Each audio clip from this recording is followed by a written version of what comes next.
साक्षात् गुरुर्ब्रह्मा गुरुर्विष्णु गुरुर्देवो महेश्वरा साक्षात् गुरुः परब्रह्म तस्मै श्री सद्गुरुवे नमः।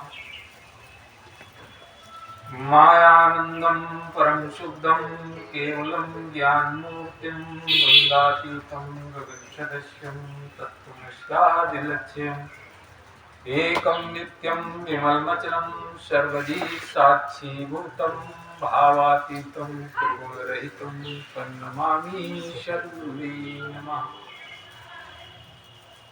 सद्गुरु के चरणों में स्वादिदर्शन नमन करते हुए उपस्थित दिव्य चक्षुमान सभी को स्वादिदर्शन नमन करते हुए आज का जो प्रसंग है वो श्री रामचरितमानस से है, क्योंकि मानस में बहुत सी ऐसी भ्रांतियां हम सबके पास हैं। जैसे कि रामचरितमानस में एक विषय आया है कि जब से हरि गर्भ आए नौ निति मंगल मूल बढ़ाए। फिर एक जगह आया है कि प्रकट कृपाला दीन दयाला कौशल्या हितकारी। एक जगह आया है कि लता ओट प्रगटे दो भाई। ये संशय हम सबके बीच में बना रहता है। संशय इसलिए बना रहता है क्योंकि इन चीजों को ठीक ढंग से हम देखते और समझते नहीं। जिसने जो कह दिया हमने मान लिया। बात भगवान मायानंद जी मनाने की बात नहीं कही, क्योंकि भगवान मायानंद जी पद के माध्यम से कह रहे हैं कोई माने न माने मना जाए। सत्य को जनाने की आवश्यकता, सत्य को मनाने की आवश्यकता नहीं। सत्य अपनी वाणी से सत्य का प्रवचन करो, फर्स्ट क्लास है।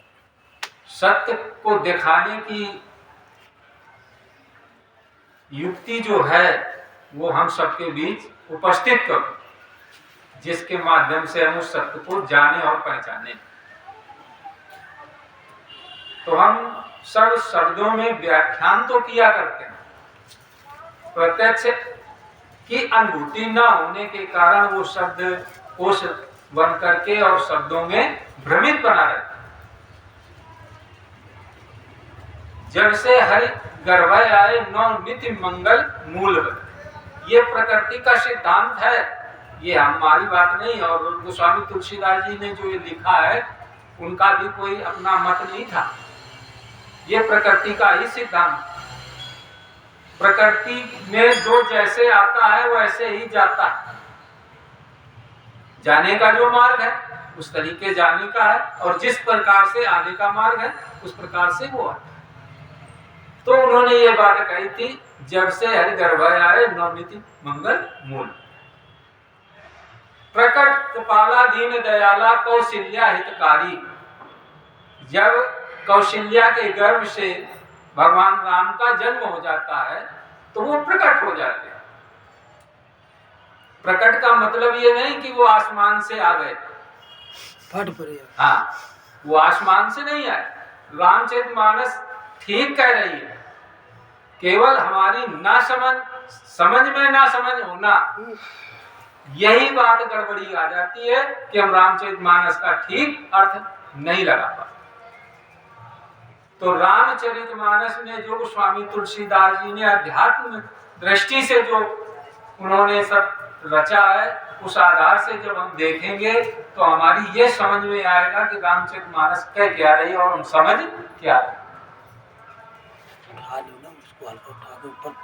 तीसरी बात आई है, भगवान जब राम जनकपुरी में जब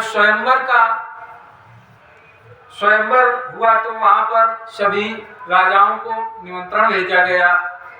और उस समय जब राजाओं को निमंत्रण भेजा गया धनुष तोड़ने का।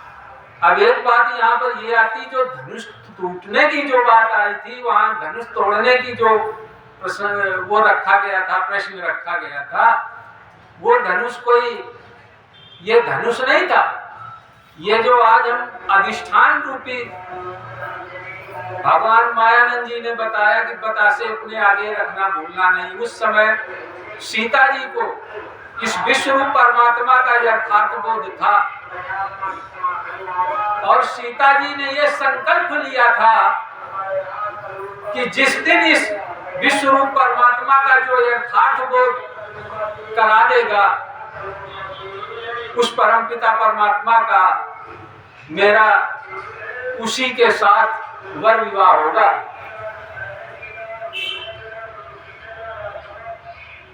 परंतु सभी देशांतों के राजा उपस्थित हुए। उपस्थित होने में वहां किसी में कोई ये योग्यता न थी कि वो अधिष्ठान उठा करके और उस विश्व रूप परमात्मा का यथार्थ खंड खंड में जैसा है वैसा समझाते हुए और एक में लय कर दे।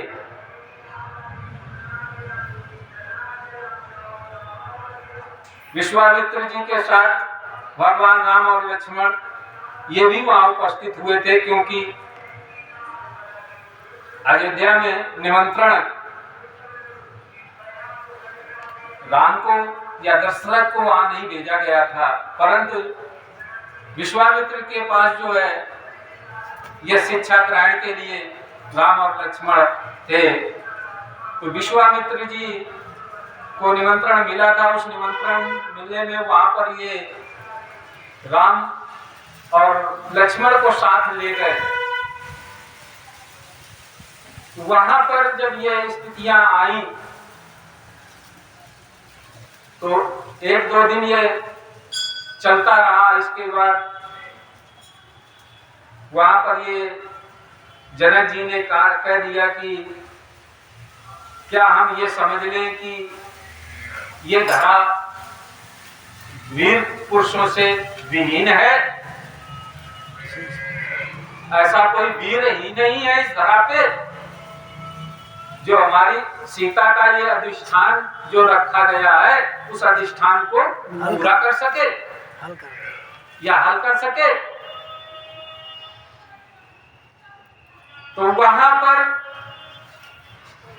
लक्ष्मण जी को उस समय क्रोध आया, क्योंकि लक्ष्मण बहुत ही तीव्र और उसके थे, चंचल स्वभाव के थे, तो उनके अंदर बहुत जल्दी हलचल पैदा होने लगती थी।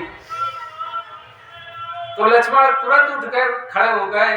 तो भैया राम ने उनको पकड़ा कि अभी गुरुजी आपके साथ हैं, ये जैसा उद्देश्य करेंगे वो ऐसा होगा, अभी क्यों परेशान?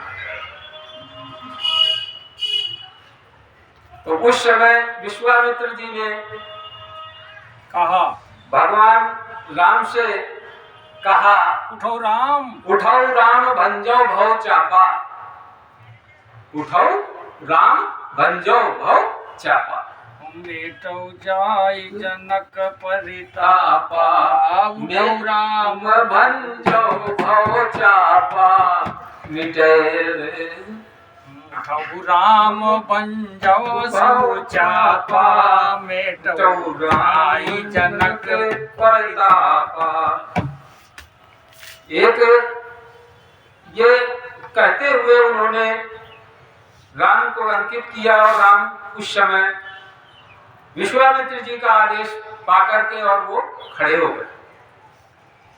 खड़े हुए उन्होंने अधिष्ठान को जिस प्रकार से उठाया ही था और उठाते ही उसका जो है 2 सेकंड में उन्होंने उस विश्व रूप परमात्मा का यथार्थ दर्शन करा दिया कि 5 ज्ञान इंद्रियों से शब्द स्पर्श रूप रस गंध दिख रहा है और छठे मन के द्वारा जो इसमें हमने 3 गुण देखे सतरजतम, ये परमात्मा का साकार स्वरूप है और इसमें जो ईश्वर ब्रह्म निराकार सत्ता जो इसमें ओतप्रोत निराकार भरी हुई है, ये ब्रह्म है, इसी का नाम हमने परमात्मा रखा है। इसी प्रकार से भगवान मायानंद जी ने भी सर्वांग योग चौथे में भी बताया है कि अपनी आंखों से देख। फिर 5वें अध्याय सर्वांग योग में घी के साथ मिला के देखो, 3 गुणों के विषय में बताया है। 6ठे अध्याय में अक्षर आत्मा के विषय में दर्शन कराते हुए यहाँ पर समझाया है। और 7वें अध्याय में नाम में बांध करके कि मैं ही संपूर्ण विश्व हूँ, अकम धारणा बैठे गया द्वैत समाधि सो, कि मेरे सहित देखना दिखाई देने वाला संपूर्ण विश्व ही विश्व रूपी परमात्मा है। ऐसा जिसके ये बुद्धि में निश्चय हो जाता है तो पश्चात बीज भक्ति का आनंद बढ़ने लगे। इस तरीके से वहां पर दर्शाते हुए उन्होंने ये बात अधिष्ठान के रूप से जो संकल्प सीता जी का था, उस संकल्प का उत्तर उनको प्राप्त हो गया और भगवान राम के साथ उनका विवाह हो गया। आगे सुबेरा हुआ तो भगवान राम पुष्प वाटिका गए थे पुष्प लेने के लिए, क्योंकि गुरुदेव ने उनके पुष्प मंगाए थे। और एक सीता जी भी अपनी सखियों के साथ पुष्प वाटिका गई थी शंकर जी ने पुष्प चढ़ाने के लिए, क्योंकि वो शंकर की उपासक थी। तो शंकर जी के लिए सुबह पुष्प वाटिका जाकर के वो पुष्प लेने गई थी। तो उसी समय वहां पर लताओं की ओट में भगवान राम और लक्ष्मण दोनों पुष्प ले रहे थे। और उसी समय उनकी सखियों ने देखा वहां कि भगवान राम और लक्ष्मण यहाँ पर पुष्प ले रहे। तो यहाँ पर ये चौपाई यहाँ पर लिखी गई कि लता ओट प्रकटे दो भाई। अचानक वहां नहीं प्रकटे, वहां तो वो मौजूद थे, परंतु जब वहां उनकी निगाह गई तो देखा क्या कि वो राम और लक्ष्मण वहां लताओं वृक्ष की आड़ उसमें आड़ में वो खड़े थे। और वहां से जब वो चलने लगे तो प्रकट हो गए। तो प्रकट का मतलब ये है, प्रकट का ये मतलब नहीं कहीं आसमान से आ जाए या कहीं छप्पर फाड़ के आ जाए। ये जो संशय भ्रम है, ये संशय भ्रम हमारे दिव्य चक्षु जब तक नहीं होगा तब तक इसका निवारण नहीं होगा, क्योंकि दिव्य चक्षु होने से ही हमारे सारे संशय भ्रम समाप्त हो जाते हैं। तो इन संशय भ्रम को समाप्त करने के लिए ठीक ढंग से हम दिव्य चक्षु जो भगवान ने प्रदान किए इसे समझने और जानने का प्रयत्न करें। अवश्य आपको उस विश्व रूप परमात्मा का यथार्थ दर्शन होगा। आगे एक कहावत में ये आई कि भक्ति करे कोई सूरमा जाति वर्ण कुल खोए। भक्ति का मतलब ये है वहां पर न किसी जाति से मतलब है, न पंथ से मतलब है, न कहीं वहां कि हम बहुत बलवान वरिष्ठ हैं, इससे कोई मतलब। भक्ति का मतलब ये है कि जो हमारी देह के चारों वर्ण हैं, उन चारों वर्णों की परमात्मा पे स्थिरता हो जाना। वर्ण उन्होंने इसीलिए कहा कि जाति वर्ण कुल। ये जो अभी हमारा पिंड है जाति का अभिमान लिए बैठा। फिर ये जो ब्राह्मण जिससे हेड है, ये ब्राह्मण का अभिमान लिए बैठा। भुजाएं हमारी क्षत्रियों का अभिमान लिए बैठी। और ये जो वैश्य पेट है, ये वैश्य का अभिमान लिए बैठा।